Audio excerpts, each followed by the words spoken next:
Hola amigos, soy Darwin, pastor de MCC. Mi oración es que el mensaje que está por escuchar contribuya al crecimiento de tu fe, te haga más semejante a Cristo y te inspire a vivir en la misión de Dios en medio de tu generación. Si de alguna manera la exposición de la palabra edifica tu corazón, háznoslo saber a través de un comentario o envíanos un mensaje. Nuestra intención no es sustituir la enseñanza bíblica que debes escuchar de tu pastor cada fin de semana, sino contribuir con tu iglesia local para el desarrollo de tu fe. Gracias por conectarte con la familia de MCC. Gracias por escuchar esta palabra. Desde MCC te bendecimos. Muchas veces sabemos de oración, pero no oramos.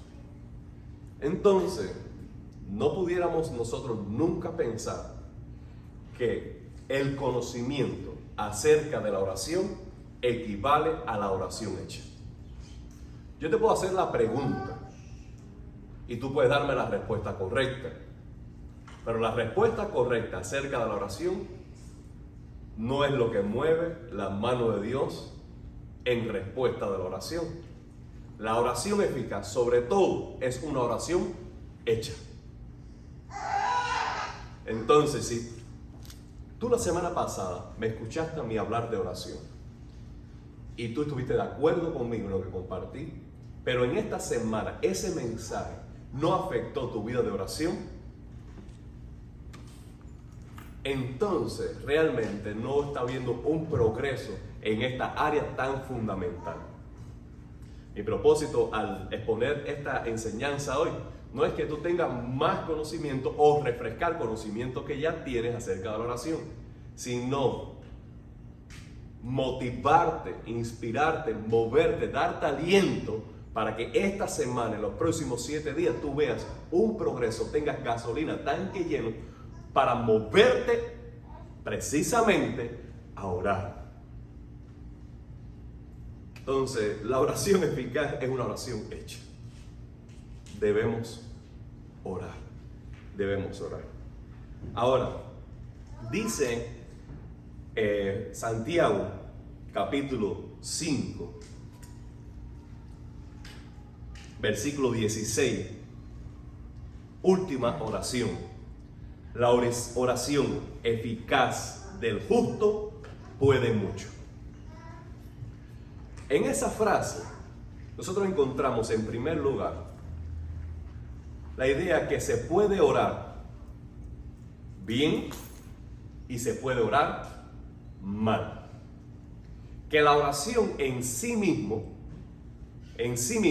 no mueve la mano de Dios si no cumple las condiciones que las Escrituras mismas dicen que debe establecerse como base para la misma. Santiago describe esta oración, dice la oración eficaz. Es decir, ¿cuál es la oración eficaz? La oración eficaz es la que consigue la respuesta divina para la petición hecha. Pero tiene que ser una oración eficaz. Debemos recordar este ejemplo que todos sabemos. En Génesis capítulo 4, Caín y Abel vinieron a adorar a Dios. Ambos trajeron, ambos adoraron, pero una adoración fue recibida, otra adoración fue rechazada. Porque Dios vio el corazón de Caín y no se agradó de Caín. Por tanto, todos nosotros podemos orar, es más, pudiéramos orar mucho, orar constantemente, pero no tener respuesta y resultados de nuestra oración porque no oramos conforme a las Escrituras. Entonces debemos decir, voy a orar, pero tiene que ser una oración eficaz, y para hacerla eficaz debo mirar las Escrituras. Ahora, dice la oración eficaz puede mucho. Lo que quiere decir que hay un poder misterioso, extraordinario en la oración. No dice de ninguna otra práctica cristiana lo mismo. No hay ninguna frase que se pudiera buscar en las Escrituras para decir que esa disciplina cristiana puede mucho o tiene mucho poder, que es lo mismo. Sin embargo, lo encontramos acerca de la oración. No orar es estar desconectado al gran poder de Dios que está disponible al alcance de la oración. Entonces, la oración está envuelta en una atmósfera de esperanza, en una atmósfera de expectativa, de que orando puedo conseguir cosas según la voluntad de Dios. Entonces, la oración, más que un deber, deberíamos verlo como una oportunidad, una puerta abierta al trono de Dios, que por gracia tú tienes acceso para que con Dios tú puedas colaborar para que la voluntad suya se establezca en tu vida. Puedes conseguir mucho a través de la oración. El versículo 13 al 16 nos dice que la vida está llena de circunstancias adversas. Vamos a enumerar algunos. Versículo 13. ¿Está alguno entre vosotros afligido? Afligido. ¿Cuántas aflicciones hay en la vida? Miren, en el versículo 7 dice: por tanto, hermanos, tened paciencia hasta la venida del Señor. ¿Por qué se requiere paciencia? Por las aflicciones. Estar en el Señor, ya sabemos, que no garantiza que estemos libres de circunstancias adversas, sino que en medio de esas circunstancias, Él está con nosotros y podemos contar con Él. Dice que nosotros debemos tener paciencia en medio del sufrimiento. Los versículos del 7 al 12 es una exhortación del apóstol Santiago para que nosotros tengamos paciencia y perseveremos en el Señor bajo circunstancias adversas. Nos presenta el ejemplo de Job. Y él dice: consideren a Job, que sufrió de una manera indescriptible, pero que el Señor es muy compasivo. Y miren el fin de la paciencia de Job. A Job le sucedió, como dice Santiago, como al labrador. El labrador tiene una visión de lo que debe ser la cosecha, pero lo que tiene en la mano es simplemente un saco y semillas. ¿Y él qué hace? Él dice: yo tengo semilla, yo quiero cosecha. Entre la semilla y la cosecha, ¿qué es lo que hay? Esfuerzo. Esfuerzo. Tengo que salir, sembrar, cultivar, regar, velar, proteger, porque la cosecha viene. Bueno, cuando tú tienes un sueño en tu corazón, cuando tú tienes en tu mente un cuadro de lo que ha de ser tu casa, de lo que ha de ser tu matrimonio, de lo que ha de ser tu hijo, de lo que ha de ser tu familia, tu iglesia, ¿qué es lo que tú tienes? Tú tienes una visión, un sueño de cosecha, pero tú no llegas allí de manera espontánea, tú no llegas allí de manera autómata, tú llegas allí a través de mucho esfuerzo y paciencia hasta que obtenga los resultados que añoran tu corazón.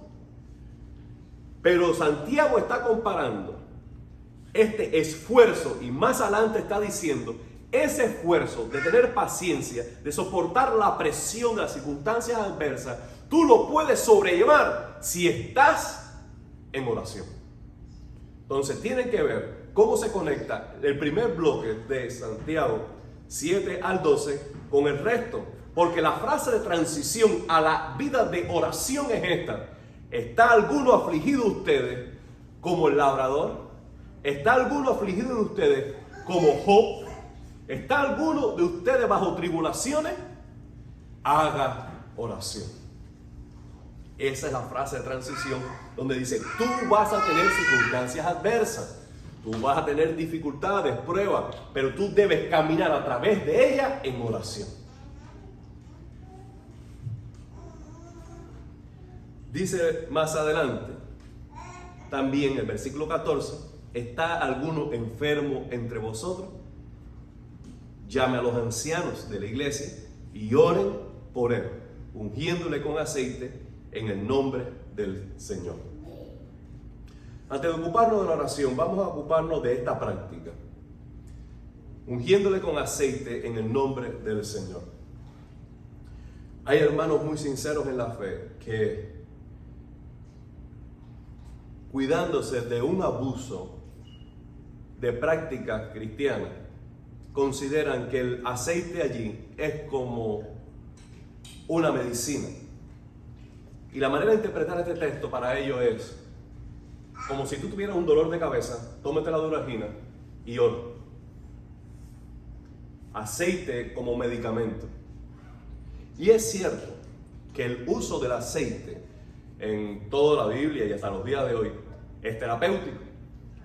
El aceite sirve para aliviar dolores, lubricar la piel, sanar de muchas maneras. A veces hasta las cicatrices pueden mejorar sus marcas con aceite, o una herida que reseca puede ser aliviada con aceite.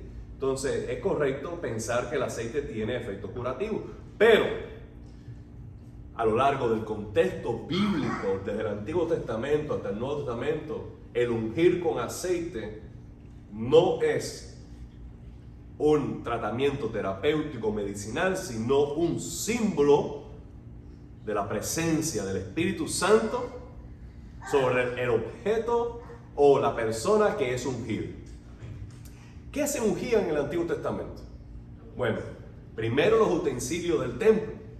Todos los utensilios del templo, todo lo que se dedicaba al Señor, se consagraba con aceite.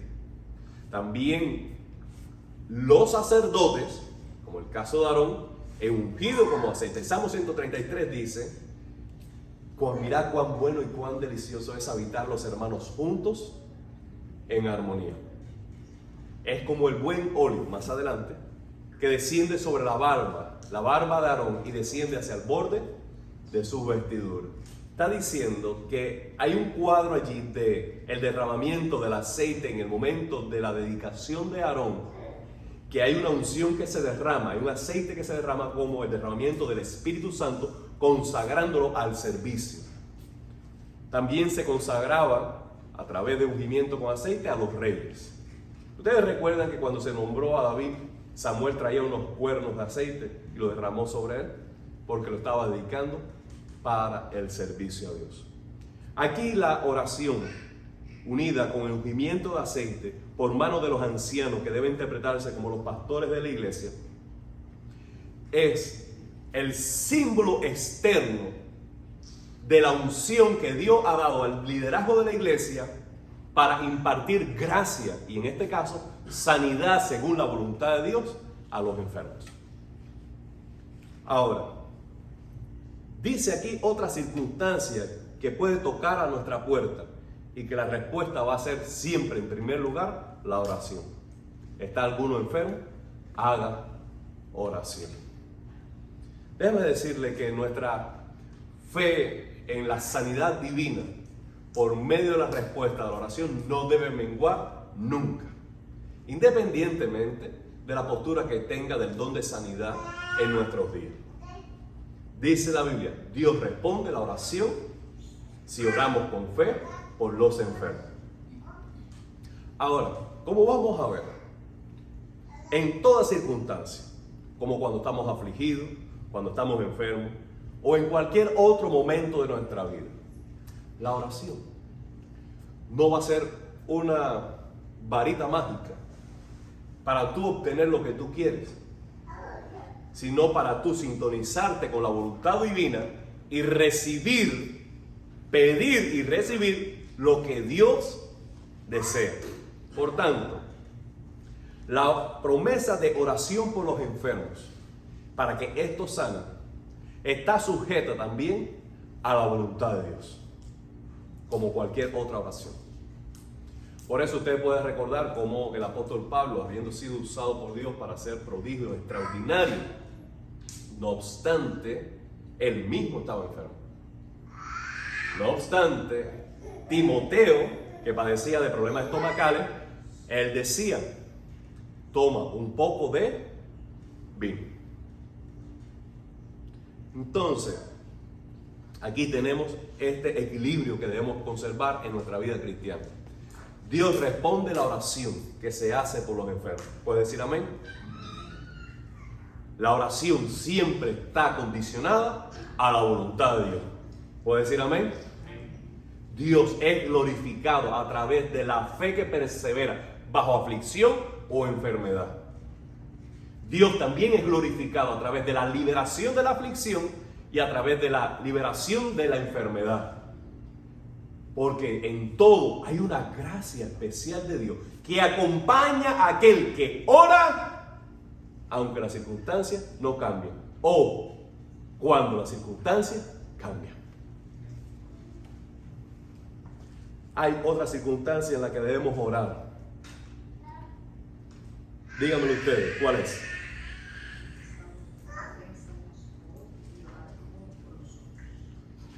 Orar unos por los otros para que seáis sanados. Para que seáis sanados.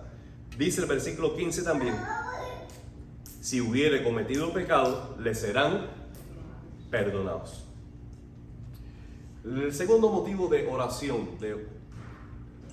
debe ser la intercesión por los pecados. Entonces, el pecado está equilibrado. Vean la estructura del pasaje. Está equilibrado con aflicción, enfermedad, pecado. ¿Qué está diciendo Santiago en la manera en que nos está comunicando este mensaje? Que el pecado aflige la vida, como mismo los sufrimientos, como mismo de las enfermedades. El pecado es una circunstancia en la que el creyente cae, pero que es una circunstancia adversa. Una circunstancia donde tu vida está de alguna manera peligrando, como cualquier sufrimiento o cualquier enfermedad. Que nosotros no queremos perseverar en la aflicción. ¿Alguien quiere que le prolongue una semana más un problema? ¿Alguien pide una prórroga de la enfermedad? Por favor, déjame esta enfermedad un mes más porque... ¿Alguien más? Nadie entonces debería procurar prolongar un estado de pecado. Porque Santiago está diciendo, como mismo la aflicción y como mismo la enfermedad es una circunstancia en la cual naturalmente el creyente no está. Y como mismo la oración te ayuda a liberarte de la aflicción o del pecado, de la enfermedad, tú debes acudir a la oración y el apoyo espiritual para que Dios obre en respuesta a la oración.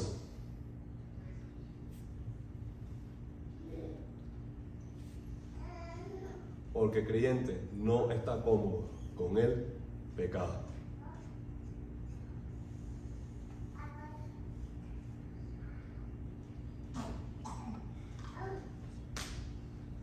Es allí donde Santiago entonces dice: la oración eficaz del justo puede mucho. La oración puede contra tu pecado. La oración puede contra el pecado de tu hermana o de tu hermano. La oración cambia los estados de los corazones en relación al Señor y en relación al pecado.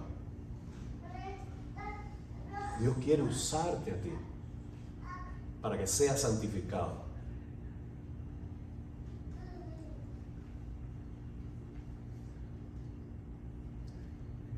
Tu hermano.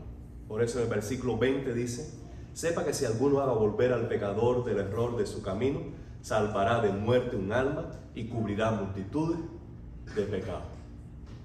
Debe haber una intención en el corazón del creyente de ver a sus hermanos progresar en la santidad. Debe haber una acción discipuladora, protectora de cualquiera de nosotros en relación a cuando ve a algún hermano o alguna hermana que se desvía un tanto a derecha o izquierda de la verdad. Por tanto, ¿cómo tú empiezas a obrar en favor de tu hermano o de tu hermana? En oración. Si tú no has orado por una hermana o por un hermano en relación a alguna actitud o algún pecado, por favor no lo comentes. Porque si no has orado, realmente no has mostrado suficiente preocupación sincera, espiritual en el asunto. Comentarlo, hablarlo, divulgarlo, no ayuda para nada ninguna situación de pecado. Esa situación llévala en oración. Y ahora, ve al hermano por quien has orado, por quien estás preocupado, y abre las escrituras. Y en amor, con gracia y con un celo santo, tú dices: mira, hermano, te animo a que crezca en esta dirección. La oración eficaz del justo puede mucho. Una iglesia santa es una iglesia que ora. Un creyente santo es un creyente que ora. ¿No has visto la relación directa que hay entre la oración y la santidad? ¿No has visto la relación que hay entre la apatía espiritual y tu pecado? Tú estás en paz con Dios y tú quieres estar cerca del Señor. Tú sabes que tienes conciencia de un pecado y tú postergas una y otra vez encontrarte con el Señor. Ahora, tú debes buscar al Señor para que las circunstancias de pecado deban y puedan cambiar. Entonces, lo siguiente que nos está diciendo Santiago al final de esa frase es que la oración eficaz del justo puede mucho. El carácter del que ora determina la eficacia de la oración. Aquí hay un elemento más que debemos considerar. Cuando nosotros oramos, no se trata tanto de decir las palabras correctas como ser la persona correcta ante el Señor. ¿Por qué? Porque a diferencia de una receta de cocina, en la cual tú puedes leer y decir: para tener éxito en un arroz con pollo, por favor, primero, no se te olvide del pollo. Sazón Goya, ajo y pollo, ¿ok? Te lava o no el arroz, la misma cantidad de agua o no de arroz, depende de la receta, que si le echa una cosa a la otra. Tienes la receta que otra persona te dice, tú la lees y dices: voy a hacer un arroz con pollo. Y funciona. La oración no va a ser eficaz porque yo me siente contigo y tú anotes en tu libreta o en el borde de tu Biblia lo que debes hacer para que esa oración funcione como una receta. ¿Por qué? Porque la oración no es una receta que tú sigues, es una relación que tú desarrollas. Una relación que tú desarrollas. Tú puedes orar sobre todas las cosas porque Dios es tu Padre y tú eres su Hijo. Por tanto, antes de preocuparte cuáles son los elementos que yo debo incluir en la oración que voy a decir, tú debes preocuparte por ser una persona a la cual Dios escucha.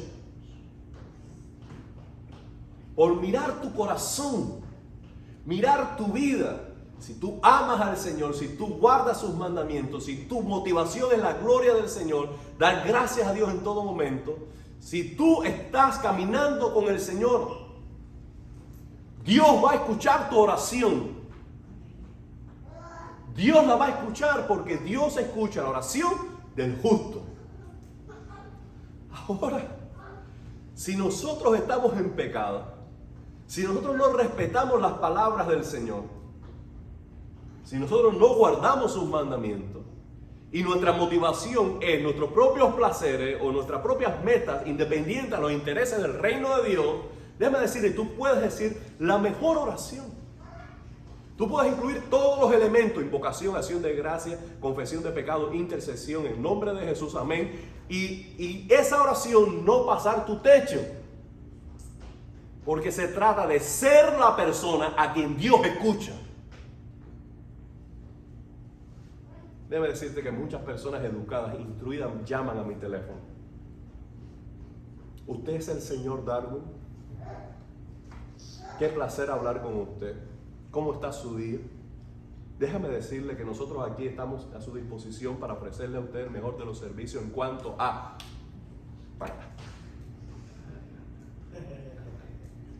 ¿Tú no has escuchado esa llamada? ¿Tú no la has tenido? ¿Usted lo escucha? Pero no dice Darwin. No dice Darwin. Eso es un dato interesante. Págata. Y usted cuelga. Porque no se trata de cuán bien hable y cuántas promesas te hagan. Se trata de ser la persona a quien uno escucha. El vínculo lo define todo. Lo define todo. Puede estar seguro que si cualquiera de ustedes me llama a mí por la madrugada, ese teléfono lo voy a coger. Claro, si yo lo escucho. Salvando eso. Para acá, yo lo voy a escoger. ¿Por qué? Nosotros somos familia. A la hora que usted me llame, si yo veo la llamada, si es de madrugada, yo lo voy a coger. Porque hay un vínculo. Usted es una persona a quien yo voy a escuchar. Pero déjame decirte, yo puedo estar en el aeropuerto, esperando 4 horas por mi vuelo, mirando las musarañas, y me puede llamar alguien con ese estribillo, con esa frasecita, con esa introducción, y después de la segunda palabra, ni por entretenimiento lo escucho. Pácata. Porque no es una persona a quien yo escucho. Amado, quiero dejar ese punto bien claro delante de su mesa. Tú tienes que ser la persona a quien Dios escucha. Tú tienes que ser justo, caminar en sus mandamientos.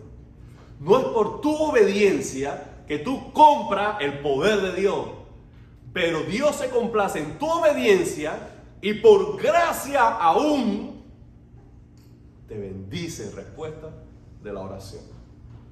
Porque Él ha determinado, yo voy a escuchar al justo.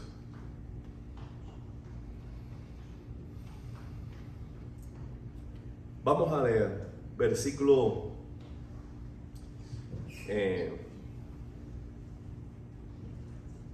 del 17 al 18 para terminar. Elías era hombre sujeto a pasiones semejantes a la nuestra y oró fervientemente para que no lloviese, y no llovió sobre la tierra por 3 años y 6 meses. Y otra vez oró y el cielo dio la lluvia y la tierra produjo su fruto. Wow, hermano, la oración del justo puede mucho. La oración de Elías fue capaz de cerrar los cielos y de volverlos a abrir después de un plazo de 3 años. La oración consigue grandes cosas. Primero, esta oración debemos recordar que fue una oración hecha por mandato de Dios. Dios dijo, ora, y yo voy a cerrar los cielos, porque voy a traer juicio sobre Israel y sobre el rey. ¿Quién era el rey? ¿Quién era el rey? ¿Quién era el rey? Le estoy dejando demasiadas tareas ya y no me están haciendo las tareas. ¿Quién es el rey antes de Elías en la sequía? El esposo de aquella señorita llamada Jezabel. Se los voy a dejar ahí. Si no, le preguntan a Matías después, porque él sí se lo sabe. Lo que él no quiere decir todavía. Entonces, Dios dice, El pecado de esta gente llegó hasta el borde de la copa, se está desbordando en juicio. ¿Cómo? No. ¿Eh? ¿Lo puedes decir en español? Entonces, él oró y no llovió. Elías se perdió del GPS de la corte real. Estaban buscándolo. Había una promesa de recompensa sobre su cabeza. Búsqueme a este hombre, porque este hombre oró y no llovió. Y nadie lo encontraba. Y nadie lo encontraba. Lea la historia. Busca ahí la referencia en su Biblia. No se la voy a decir para que usted aprenda ahí. Usted ve la letrica chiquita que hay ahí en su Biblia. Ok, yo no lo estoy diciendo. Ahí vaya a pie de la página y allí está la referencia para que usted estudie las escrituras. Hasta que llegó el plazo y él se presentó a uno de los siervos del rey y dijo: ve, dile al rey que yo estoy aquí. Digo, tú lo que quieres es que me maten, porque cuando yo salga delante de ti, sabrá Dios si el Espíritu de Dios te lleva a otro lugar, y cuando venga el rey y no te halle, me van a cortar la cabeza. Se vive Jehová que yo voy a estar aquí. Tuvo el encuentro, dio las palabras, solamente un preview. Luego se va Elías a orar. Cuando Elías se va a orar, sube a un lugar alto y mira al horizonte. 3 años sin llover. ¿Dios me escuchará otra vez? Voy a orar.